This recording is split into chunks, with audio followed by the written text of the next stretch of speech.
luego puedes compartir en YouTube. Sí. Y bueno, puedes quitar el móvil. Listo. Genial. Bueno, ¿qué tal? ¿Cómo estáis? ¿Cómo va esta semana? Estamos ya a jueves. Wow, ¿cómo se está pasando el tiempo? Increíble. A nosotros nos quedan unos días solo por aquí en Puerto Escondido, en México. Y dentro de una semana, bueno, empezamos la travesía a llegar a España, que que no es corta. no es corta, son más de 24 horas entre autobuses, aviones y demás, pero bueno, ya toca ver a la familia, ¿no? Sí. Y queríamos hacer este directo para contaros un poquito de la conversación que tuvimos este martes con Ratnesh y Aditi, que son los fundadores de un centro de aprendizaje libre o autodirigido que se llama Arohi Life y está en la India. Y bueno, a ellos los conocimos en un congreso educativo en el que nosotros presentábamos. Varios padres que formaban parte de ese centro estaban en la audiencia y luego nos contactaron y me dijeron, tenéis que hablar con ellos, seguro que compartís un montón de valores, hay un montón de cosas que seguro que resuenan y que surgen de ahí. Y de esa conversación surgió la entrevista que hicimos en directo este martes, que fue en inglés. Entonces, cuando hacemos una entrevista en inglés, solemos hacer uno de estos directos para poder compartir también en español los aprendizajes clave. Sí. Bueno, fue una hora súper intensa hablando de un montón de cosas y de muchos de los retos que se encuentran en estos centros de aprendizaje, ¿no? Porque realmente, bueno, ellos empezaron como una comunidad de familias que no encontraban realmente dónde llevar a sus hijos con una educación que estuviera alineada con lo que realmente ellos creían. Entonces empezaron esta comunidad y creo que fue como, ¿cuántos llevaban? Mucho tiempo, porque empezaron cuando sus hijos eran muy pequeños y ahora creo que su hija tiene 21, 22. Tiene 21 años, entonces sí, tiene una trayectoria bastante larga y bastante interesante también qué ha pasado con esos niños que empezaron en ese ambiente de aprendizaje autodirigido y que ya son adultos, y así que vamos a entrevistar dentro de poco a su hija también para que ella nos cuente en primera persona cómo se sintió eso. Pero para los que no sepan qué es el aprendizaje autodirigido libre, esto es una filosofía, una pedagogía, una visión de la educación que pone al niño o la niña en el centro del proyecto educativo, de forma que ellos deciden, toman esa responsabilidad y ese control acerca de qué quieren aprender. Que es algo que se comparte en muchas pedagogías, Montessori, Reggio Emilia, e incluso en directivas gubernamentales europeas, en muchos sitios, en la UNESCO, en todos los documentos acerca de la educación para el futuro. En todos vais a leer que una de las capacidades número 1 que deben de desarrollar los niños para estar en control de sus vidas y poder afrontar un futuro incierto es ser capaces de ser aprendices de por vida, y que para ello la única manera es si empiezan a tomar esa responsabilidad de su aprendizaje desde niños. Eso suena muy bonito en papel, pero en la realidad es que un poco más difícil. Cuando llegas a la mayoría de las aulas, aún en centros que dicen que sí, que practican esta metodología, luego pues hay un currículum en el que los niños no han tenido ni voz ni voto y que tienen que seguir, quieran o no quieran, ¿no? Entonces, bueno, hay muchas maneras de hacer adaptaciones para empoderar a los jóvenes de una forma u otra, pero el centro de Ratnesh y Aditi es 100% autodirigido, es decir, los niños y niñas deciden cada día qué es lo que ellos quieren hacer. Y no hay ningún tipo de estructura impuesta o expectativas acerca de qué es lo que tienen que conseguir. Sí, algo importante ahí es que muchas veces se piensa que el aprendizaje autodirigido quiere decir que los niños están solos y que aprenden en solitario, y eso no es así. Realmente hay un aprendizaje súper rico cuando tienes una comunidad, y básicamente lo único que significa es que tú puedes decidir qué es lo que quieres hacer, con quién quieres hacerlo, cómo quieres aprender, cuándo y dónde. O sea, tienes el poder de tomar esas decisiones por ti mismo. Eso es lo que significa, que no significa solo en aislamiento, sino que tú puedes decir, pues me encanta aprender historia hablando con gente, pero me encanta aprender matemáticas viendo un vídeo de YouTube. Así, ¿no? Sí, de eso es lo que estuvimos hablando un ratito. Y también ellos metían un nuevo concepto que no habíamos escuchado antes, que era Open Learning o aprendizaje abierto. Y básicamente a mí me encantó porque lo que creaban era posibilidades. O sea, aprendizaje abierto quiere decir que hay un montón de posibilidades en las que cada uno puede decidir qué es lo que quiere hacer. Claro, no se restringe, digamos, qué significa educación o qué significa aprendizaje, o qué si es aprender o qué no, ¿no? Si estás jugando con otros amigos, eso no lo consideramos aprendizaje, pero si estás haciendo un problema de matemáticas, sí. Porque para un niño de 6 años, el estar relacionándose con otros, resolviendo quizá otro tipo de problemas, pero a través del juego, no es aprendizaje, pues también lo es. O simplemente aprender a comunicarse con otras personas, ¿no? Entonces establecían como no es nada, todo es, los niños están aprendiendo, bueno, los niños, las niñas, todos estamos aprendiendo todo el tiempo y no hay nada que merezca la pena o que no merezca la pena aprender, sino que es algo que estamos haciendo constantemente. Y entonces aquí se mete el detalle de que tú decides qué es lo que quieres aprender, ¿no? O sea, no solamente hay una abundancia de posibilidades, sino que cada uno de nosotros toma ese control y elige qué es lo que quiere. Sí. Y queríamos profundizar en algunas de las cosas que hacen esto posible y algunas de las dudas que probablemente tengáis vosotros y vosotras acerca de esta filosofía educativa. La primera es cómo cambia el papel de la maestra a una facilitadora de aprendizaje autodirigido. Ellos nos contaron un poquito que, claro, cuando ellos empezaron, al principio seguían influenciando muchísimo qué es lo que el niño tenía que aprender. Era como, no, sí, lo estamos dejando libre, pero en realidad, ¿por qué no aprendes esto? Y entonces lo que se fueron dando cuenta con el tiempo es que ese aprendizaje no podía depender del facilitador. Tenía que realmente venir del individuo. Y ahí el facilitador se convierte simplemente en una persona que acompaña al aprendiz durante todo el proceso de aprendizaje. Ofrece esas posibilidades, apoya, ayuda, pero no dirige, no está en ese control. Y decían que conforme más influenciaban, su experiencia había sido que conforme más influencia tenían ellos en qué hacían los niños o dejaban de hacer, conforme pasaba el tiempo se encontraban con adolescentes que estaban esperando a que le dijesen qué era lo que tenían que hacer, en lugar de activamente buscar qué es lo que ellos quieren hacer con sus vidas. Sí, y creo que aquí como realmente lo más importante es hacer un cambio de mentalidad, de que nosotros como adultos tenemos ese conocimiento absoluto de todas las cosas, sino que ya de por sí eso no puede ser, pero bueno. Sino a mí lo que me fascinó o lo que he visto durante un montón de tiempo es que los facilitadores se consideran aprendices también. O sea, no hay un arriba y un abajo, sino que estamos al mismo nivel. Ambos estamos aprendiendo el uno del otro, somos ambos modelos, ambos tenemos distintos puntos de vista, distintas experiencias de las que nos podemos enriquecer. Entonces es convertirse en un aprendiz de por vida y a través de casi modelar. Tú siendo un aprendiz de por vida es como puedes modelar que otras personas se conviertan en esos aprendices de por vida. Y aquí viene la palabra mágica, humildad.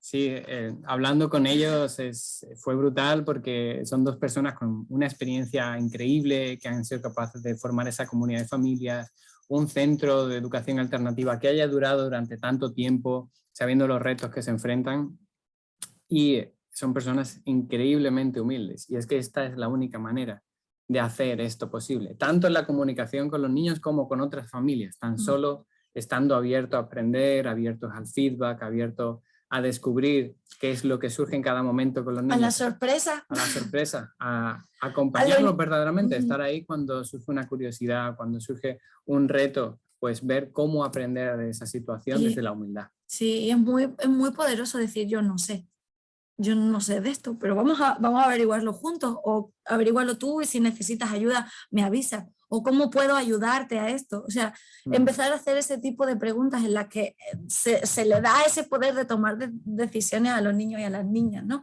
Y yo estoy ahí para ti, pero no puedo hacerlo por ti. Depende de ti, ¿no? Sí. Sí, casi que es una de las razones, creo, por las que nos cuesta mucho describir qué es lo que hacemos nosotros, porque claro, muchas de las personas en educación pues se presentan como gurús o sabios o que tienen un montón de conocimiento, saben esa metodología mágica que todos los demás deberían de seguir, mientras que a nosotros lo que nos encanta es esta diversidad y el decir, yo no sé, pero mira qué riqueza de perspectivas en educación. Vamos a trabajar juntos para encontrar qué es lo que funciona para ti, en tu familia, en tu clase, en tu centro educativo. Sí, también el hecho de que ni hay una solución ni lo podemos saber todo. Entonces siempre estamos en ese proceso de aprendizaje y a mí lo que me encanta es aprender, ¿no? Yo creo que una de las cosas que mejor hacemos es precisamente aprender todo el tiempo. Una vez que nos retamos demasiado. Pues, oye, y hablando de retos, esa es otra pregunta que probablemente muchos y muchas de vosotras tengáis, que es, ok, y si estos niños deciden qué es lo que quieren hacer cada día, no van a salir nunca de su zona de confort, se van a quedar haciendo las cosas que les resulten fáciles. Entonces le planteamos esta pregunta a estos dos facilitadores y nos dijeron que, bueno, su experiencia era que a las personas nos gustan los retos, que por ejemplo a su hijo le gusta mucho el fútbol y no le gusta tanto jugar con otro equipo de fútbol que tenga mucha menos experiencia o nivel que su equipo. Entonces ya no es divertido. Entonces, naturalmente yo creo que verdaderamente sí que nos gusta enfrentarnos a esos retos cuando nos encontramos en un ambiente que sentimos que es un ambiente seguro para enfrentarnos a esos retos y poder retarnos a ir más allá. También ahí está la posibilidad de cometer errores, ¿no? Ajá. Porque si no nos dejamos precisamente, o si tenemos hay que desmitificar que el error es malo, porque el error es parte de ese proceso de aprendizaje, ¿no? Uh-huh. Entonces, los retos, o sea, aprender y superar un reto está intrínsecamente relacionado con cometer un montón de errores para poder superarlo, ¿no? Sí. Y también dijeron algo muy importante que se tiene que decir, es la importancia de darse feedback los unos a los otros, ¿no? Claro, de estar siempre con esa mentalidad de querer aprender y de recibir los regalos que nos dan, de oye, he observado que esto pasó, ¿cómo podría ser otra forma de hacerlo? ¿No? Esa riqueza de poder nutrirnos de las distintas visiones de cada uno de nosotros, ¿no? Y eso es lo que decíamos, de que aprendizaje autodirigido no significa que los niños estén solos en medio de un bosque corriendo por ahí, sino que están acompañados obviamente con facilitadores que les hacen preguntas, que les hacen sugerencias. ¿No te gustaría probar esto? ¿Has visto lo que ha hecho esta otra persona? ¿A qué es lo que más te ha llamado la curiosidad? Es que la inspiración surge así, cuando tú ves a alguien que está apasionado haciendo algo, al final te acerca y dices, ¡ah, qué curioso, voy a intentarlo yo! Y así poco a poco se van inspirando los unos a los otros, y eso es una riqueza increíble, ¿no? Uh-huh. Y también otra parte súper importante de la que hablaron era del proceso de reflexión.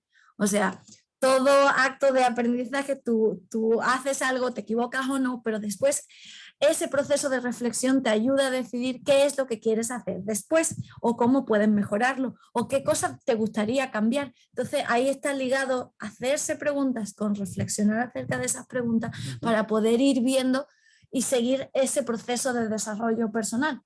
Algo que dijeron que estaba muy chulísimo era que el contenido solamente era una herramienta, o sea, era una excusa para hacer algo, pero que lo que realmente se aprendía era a vivir, a descubrir quién eres tú y qué es lo que quieres hacer en la vida. Entonces, como que eso solamente era una excusa para realmente estar en ese proceso de desarrollo personal. Uh-huh. Y hablando de contenidos, otro reto que probablemente, si vosotras pensáis, me encantaría crear un centro con esas condiciones, pero ¿qué pasa cuando me encuentre que tengo ahí a 20, 30 jóvenes y que cada uno quiere hacer una cosa distinta? ¿Cómo le voy a enseñar yo de todas esas cosas, ¿no? ¿Cómo voy a gestionar esa diversidad de intereses una vez que se desata y que cada uno verdaderamente decide qué es lo que quiere hacer con su tiempo? Uh-huh. Y bueno, ahí ellos nos dijeron que, claro, eso es un reto cuando tenemos la mentalidad de que yo tengo que enseñarles. O que todos tienen que estar haciendo lo mismo al mismo tiempo. O algo por el estilo, pero si vemos esa diversidad como una riqueza y que nuestro papel es simplemente facilitar que alcancen los aprendizajes que quieren, entonces simplemente se trata de vamos a planear juntos, vamos a ver qué necesitas para cumplir tus objetivos y tú mismo asegurarte de que te has preparado, de que tienes todos los recursos necesarios para aprender acerca de ello. Puede que en algunos casos sea el internet, obviamente es una fuente de recursos brutal donde podemos acceder vídeos de cualquier temática que queramos, hay un montón de formación de cursos online para niños de cualquier cosa, ejercicios, pero también hay un montón de personas en el mundo que están dispuestas a compartir su tiempo con los jóvenes y enseñarles algo de lo que ellos saben bastante, ¿no? Sí, entonces esa mezcla entre planear en grupo o individualmente, estás apoyando a que cada uno organice su trabajo y al mismo tiempo preparar las cosas que sean necesarias para que eso suceda, ¿no? Entonces ese rol del facilitador también es estar ahí acompañando, haciendo las preguntas para que ellos vean cómo y qué cosas necesitan, ¿no?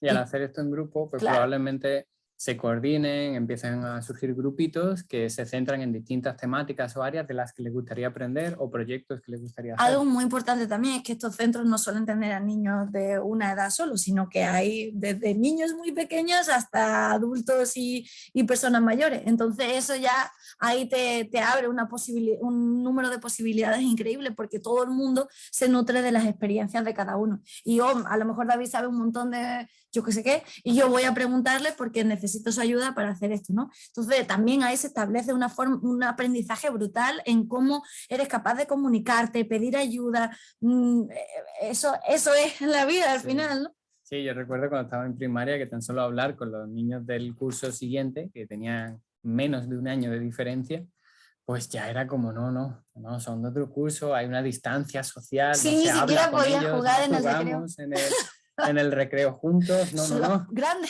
cuidado. Pues imagínate lo distinto que puede ser si hay un grupo de una niña de 7, otro de 14, e incluso algún padre que también forme parte del centro educativo, que están interesados en aprender sobre una temática específica y lo hacen entre ellos. Sí. Es simplemente ya decir eso para mí es súper rico. Ahí ya, ¿cuántos aprendizajes hay escondidos que no entran dentro de un currículum o que no se escriben en un papel, ¿no? Como ejemplo, nos contó, por ejemplo, cuando su hija tenía 13 o 14 años, creo, con otra niña de 10 años, ambas quisieron montar una cafetería. ¿Vale? Estamos retransmitiendo aún incluso. Bueno, se nos fue la conexión momentáneamente. No, es que hay una conspiración del universo para que no, cada vez que hacemos esto, se corta. Bueno, íbamos a contar un ejemplo de una niña de 14 años y otras de 10 que decidieron hacer una cafetería dentro del centro. En realidad todo empezó porque querían jugar y crear un café. Pero estaban haciendo de hecho en la comunidad un café para toda la comunidad, una cocina. Y entonces ellas dijeron, pues mira, ¿por qué no nos encargamos de hacer esto? Así que se empezaron a participar en el diseño, en la organización de cómo construir todas las cosas. Se tiraron meses construyendo, ayudando a todo. Y ya de repente cuando ya iban a poner el techo para finalizar la obra, se cayeron las paredes. Sí, bueno, no se cayeron porque lo hubiesen hecho fatal, sino que en parte había habido unas lluvias torrenciales, en fin, un evento climático que afectó bastante a la estructura. Ajá, sí, exacto. Y bueno, al final alguien surgió y dijo, vamos a hacerlo de nuevo, y ellas dijeron, pues sí, dale, vamos allá. Pero las dos hicieron un estudio de 13 razones por las que las paredes probablemente se hubieran caído y todas las cosas que no había que hacer para que eso no sucediera otra vez. Y al final, después de no sé otro cuánto tiempo trabajando en ello, consiguieron hacer eso y era la cocina que todo el mundo utiliza en esa comunidad. Entonces, aprender de los errores, aprender de trabajar en equipo. Y la persistencia necesaria, pero cuando no salen las cosas, decir, ¿qué puedo aprender de ello, ¿no? Y cómo puedo crecer a partir de aquí. Claro. Esto no es una materia específica, ¿no? Pero obviamente para hacer ese proyecto necesitaron utilizar matemáticas, obviamente se comunicaron y se expresaron de forma tanto hablada como escrita. En fin, aprendieron probablemente un montón de alimentos, de distintas cosas que hacen falta para una cocina, de recursos financieros para llevar a cabo el proyecto. Me puedo imaginar que la cantidad de aprendizajes que involucran un proyecto de esas dimensiones tocan casi que todas las áreas del conocimiento que queremos que los niños desarrollen a lo largo de su educación. Bueno, y es un conocimiento también que está siendo útil y real en su vida de hoy. No es algo que van a aprender para que en el futuro hagan yo no sé qué cosas, sino que es algo que están aplicando en el día a día. Y ahí se produce un aprendizaje significativo muchísimo mayor, porque estás aprendiendo haciendo cosas que son relevantes para ti hoy. Sí. ¡Wow! ¡Qué cambio!, ¿no? De no tener ninguna relación con el contenido, tener que seguir un libro, a ver un ejemplo en la vida real y tú ser un elemento activo de esa transformación. Sí. Bueno, sí. Y teníamos otra pregunta más que le hicimos, ya además llevamos media hora, así que vamos rápido. Sí, finalmente uno de los miedos que surge obviamente por el paradigma educativo en el que vivimos y la forma en la que consideramos que funcionan las cosas es ¿qué pasa con esos niños cuando crecen? No necesitan títulos, no necesitan certificados para conseguir un trabajo. Así que también les planteamos esta pregunta y estuvimos dialogando acerca de ello, ¿no? Y las conclusiones a las que llegamos es que el mundo verdaderamente está cambiando y ese mundo en el que tener un título universitario del tipo que sea te aseguraba un trabajo, hace tiempo que se pasó. Todos conocemos a personas que tienen muchos títulos y cualificaciones, pero que no les están sirviendo para nada o que están trabajando en algo que no tiene nada que ver en aquello que estudiaron. Probablemente porque mientras estaban estudiando no tuvieron los espacios para cuestionarse qué querían hacer con sus vidas y simplemente siguieron progresando sin conectarse con las realidades del mundo y con sus propias pasiones. Entonces ellos lo que veían mucho más valor era a los portfolios, es decir, a formas de recapitular todos esos aprendizajes, proyectos que había llevado a cabo uno de sus aprendices en su centro a lo largo de su experiencia. Y algo que nos resultó muy interesante es que se formaban grupos de trabajo, grupos de estudio en torno a temáticas en las que a ellos les gustaría volverse profesionales. Entonces, por ejemplo, tenían un grupo de diseño o un grupo de cinematografía. Y ahí pues había un grupo de personas de distintas edades, pues puede ser que tenga 13, 14 años, pero yo esté pensando, wow, me encantaría dedicarme a esto. Y que entre ellos se están coordinando para ver cómo pueden llegar a ser profesionales en ese área. Puede que eso pase por sacarse alguna cualificación, algún título o lo que quiera que sea. Esa es una opción, no es que estemos, digamos, negando esa posibilidad existe. Simplemente existen otras muchas posibilidades. Por ejemplo, pueden hacer prácticas con personas que trabajan ya en ese área, pueden instruirse ellos mismos de forma online, un montón de cosas, de forma que cuando se enfrentan a ese mundo laboral, no es que se estén enfrentando como ese salto de la nada al todo, sino que han estado experimentando, viviendo un montón de formas en las que enfrentarse a esa profesión. Y quizás en ese camino descubren que no les gusta, que no era lo suyo. Eso es una opción, en lugar de meterse en una carrera universitaria a lo largo de 4 o 5 años. Sin cuestionarte muchas veces. Sin cuestionarte muchas veces si eso es lo tuyo o no. O puede que sí. Y cuando eso ocurra, pues va a tener un montón de experiencias relevantes en el tema. Sí, realmente pues sacarse esos títulos es algo totalmente factible. Si lo necesitas para conseguir ese trabajo, pues adelante también. No te quita, no te elimina posibilidades, sino que crea más posibilidades porque además tú ya te encuentras totalmente apasionado por las cosas que estás haciendo, ¿no? Y realmente es muy importante que tengas esa inspiración y esa pasión por las cosas que haces. También me recuerda de hecho a Mary, que es una madre que entrevistamos también y que ella también se había creado un ambiente así, más autodirigido, y que ella cuando era muy joven, a los 15 años o así, sabía que ella quería ser antropóloga. Y entonces se preparó todas las cualificaciones necesarias para poder entrar a la universidad a estudiar antropología. Y tuvo que esperar, no la dejaron porque tenía todos los títulos antes de tiempo, porque como sabía su pasión y sabía dirigir su propio aprendizaje, se lo preparó todo y a los 16 años estaba lista para empezar la carrera universitaria, pero le dijeron te tienes que esperar al menos un año más para poder entrar. Sí, no, pero la diferencia es masiva cuando realmente tú eres el que está tomando el control y no de repente tienes 18 años y ahora elige qué es lo que quieres hacer de por vida o en tu vida. No siquiera, también se ha establecido esa mentalidad, ¿no? Que yo elijo ahora para siempre, ¿no? Para siempre no, dame chance. Elegimos para un futuro próximo, ¿no? Entonces, y bueno, algo con lo que me gustaría quizás concluir, no sé, tú si quieres pensar también en otra cosa que compartir, Luz, pero también pensando en las personas que estén escuchando esto y están pensando, wow, me encanta, pero tengo restricciones, tengo limitaciones dentro de mi escuela, hay un currículum, hay una estructura que tengo que seguir y de la que no me puedo salir. Bueno, tan solo decir que sabemos que esto es una realidad y trabajamos con muchas personas que tienen estas realidades y lo importante es ver cómo podemos crear opciones dentro de nuestra área de control. Y, por ejemplo, una conversación que tuvimos recientemente con Pepe y yo, que es investigador en la Universidad de Berkeley, que también se creó en uno de estos ambientes en una escuela libertaria, era que cuando estuvo en un centro de secundaria más tradicional, convencional, con clases estructuradas y todo eso, sí que tenían un espacio para la participación estudiantil.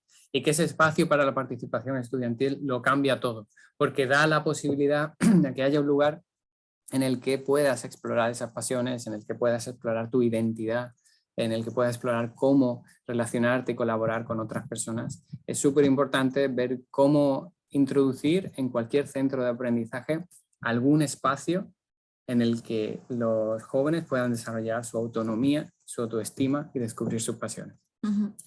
Sí, quizá solo por añadir a lo mejor un ejemplo lo más práctico y dentro de que algo que puedes hacer directamente en tu clase es introducir la elección dentro de las posibilidades, o sea, tanto en proyectos que los chicos puedan hacer o formas de evaluación, o sea, realmente el hecho de que ellos tengan la posibilidad de tomar decisiones empieza ese empoderamiento. No va a ser un cambio radical, pero empieza y es paso a paso y así vamos, poquito a poco, ¿no?